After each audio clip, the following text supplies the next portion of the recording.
All four of these men were all found guilty of committing voter fraud in the 2020 election.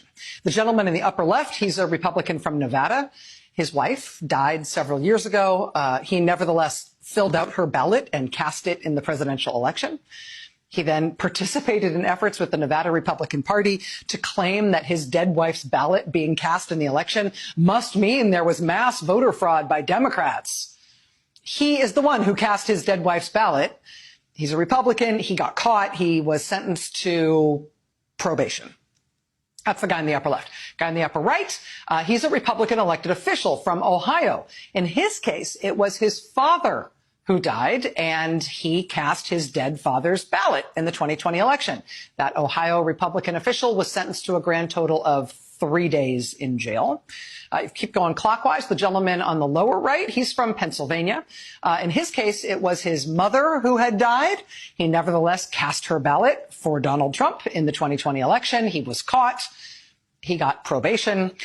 And then the last guy, lower left there, he's another Pennsylvania Republican whose mother also died. Apparently, he couldn't help himself. He cast a ballot in her name in the 2020 election. He got caught.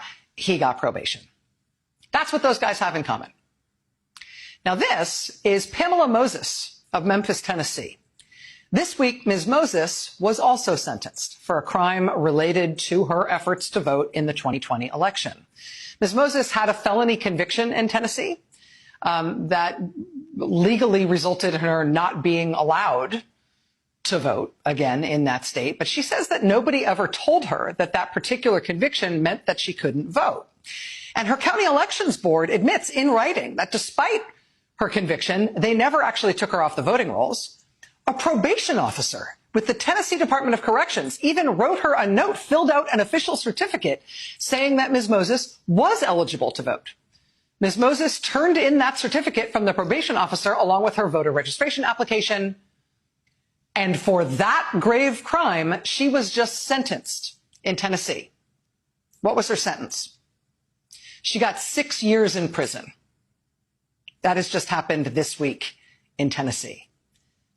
What's the big difference between Pam Moses in Tennessee and all those other guys who actually cast illegal ballots in the name of relatives they definitely knew were dead? All of those guys got probation, in one case 3 days in jail. She got 6 years in prison for trying to register to vote after she had received an official certificate from the probation department telling her it was okay if she registered to vote. 6 years in prison is her sentence. Seriously.